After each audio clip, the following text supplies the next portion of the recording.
ये वक्त वक्त की बात है, जवानी में आदमी चीख मारता है, बुढ़ापे में निकलती है। अभी तो मेरे ख्याल में मार ही रहे हैं ना। लाफ्टर 1 और 2 में जब आप लोग स्टेज पर आते थे, आके नीचे सीढ़ियां उतर कर बैठ जाते थे। आजकल आप आते हो तो 2 सीढ़ियां ऊपर चढ़ के बैठ जाते हो। इसी बात पे मैंने कुछ लिखा है कि लाफ्टर 1 से लाफ्टर 3 तक जाते जाते शेखर और सिद्धू जी आप इतना छा गए कि बेसमेंट से फर्स्ट फ्लोर पर आ गए। और जिस हिसाब से आप ऊंचाइयों को छू रहे हैं, वो दिन दूर नहीं जब आप इतना ऊंचे चले जाएंगे कि लाफ्टर चैलेंज वाले आपको ऐसे नमस्ते बुलाएंगे। शेखर जी नमस्ते, सिद्धू साहब सत श्री अकाल, और सुनाओ की हाल चाल है।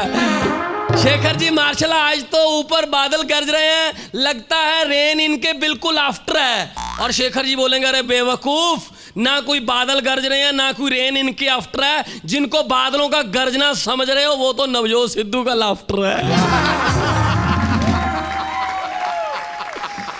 बल्कि बादलों ने तो हड़ताल कर रखी है, बादलों ने तो हड़ताल कर रखी है कि आसमान में अब हम दोनों में से एक ही बसेगा, जा हम गरजेंगे जा सिद्धू हंसेगा। मेरे चाचा हैं, झंडा सिंह है उनका नाम, वैसे इंग्लिश में फ्लैग सिंह भी बोल सकते हैं। सीधे साधे आदमी, अमेरिका का वीजा मिल गया, अमेरिका चले गए। तो वहाँ स्टोर पर, जनरल स्टोर पर चले गए, तो वहाँ उन्होंने देखा पाउडर वाला मिल्क पाउडर। बोले ये क्या है? बोले मिल्क है, मिल्क। ये सूखा मिल्क पहली बार देखा यार। नहीं यू नो 2 चम्मच डालो इसमें, 2 चम्मच पानी के डालो, दूध बन गया। अरे यार क्या तरक्की हुई यार। आगे गए, ऑरेंज जूस का पाउडर। क्या है? ये जूस का पाउडर है, 2 चम्मच जूस के डालो, 2 गिलास पानी के डालो, जूस बन गया।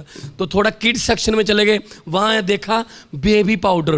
बोले अच्छा इतनी तरक्की कर गए, 2 चम्मच इसके डालो, 2 गिलास, बेबी भी बन जाता। हमारे यहाँ 9 महीने लगते हैं यार, बहुत तरक्की हो गई यार। और चाचा बोल रहे हैं यार अमेरिका का इंडिया से काफी कुछ उल्टा है। मैंने कहा क्या? हमारे यहाँ दिन होता है, वहाँ रात। हमारे यहाँ सड़कें बाएं चलते हैं, वो दाएं चलते हैं। और वहाँ पे यार रोड पर चूमना अलाउड है, शुशु अलाउड नहीं है। हमारे यहाँ चूमने नहीं देते, बाकी तो आप BBC और CNN लगाओ तो आपको खबरें मिलेंगी, बड़े बड़े मसलों की खबरें बनती हैं, बहुत बड़े बड़े, इजराइल का, चेचनिया, बोस्निया, पता नहीं कहाँ कहाँ से वो मसले आते हैं, वो खबरें होती हैं। हमारे चैनल लगा लो, घर के मसलों को खबरें बना देते हैं। एक तरफ तो युद्ध चल रहा है इराक का अमेरिका से, हमारे कंट्री में पता नहीं क्या क्या चल रहा है, शिल्पा शेट्टी का गेर से, राखी का मीका से।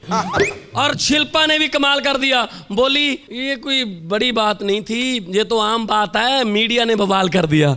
मैंने कहा शिल्पा जी वो हॉलीवुड का हीरो है, इसलिए आप उसकी हामी भरती हो। अरे अगर ये आम बात है तो देश के हर आम आदमी के साथ क्यों नहीं करती हो?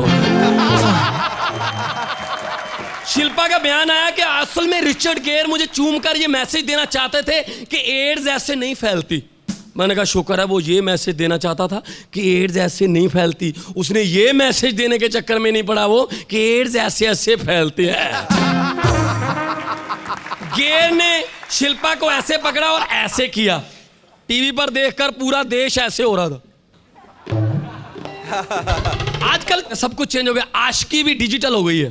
पहले जमाने में रांझा ने हीर के लिए 12 साल भैंसें चराई, वो भी बिल्कुल मुफ्त। आजकल का प्रोफेशनल रांझा ऐसा रिस्क नहीं लेता। आजकल ऐसा नहीं होता, आजकल तो 12 साल में शेखर जी नक्शे बदल जाते हैं, तस्वीरें बदल जाती हैं। उसने एक हीर के लिए 12 साल भैंसें चराई, आजकल 1 साल में 12 हीरें बदल जाती हैं।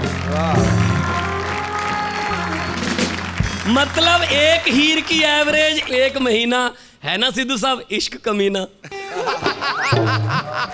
और देखिए आप, पहले जमाने में आई लव यू बोलने की हिम्मत नहीं जुटा पाते थे, 5-5 साल भी बीत जाते थे, लड़की की केवल शादी भी हो जाती, बच्चे हो जाते, तब तक हिम्मत नहीं जुटा पाते थे आई लव यू कहने की। आजकल इतना टाइम कहाँ है, आजकल डिजिटल जमाना है। आजकल का लड़का 8:32 को अपने मोबाइल से लड़की के मोबाइल पर SMS करता है कि मुझसे फ्रेंडशिप करोगी या खफा हो। 5 मिनट के अंदर अंदर अगर जवाब आ गया तो ठीक है, वरना अगला SMS कर देता है जा दफा हो।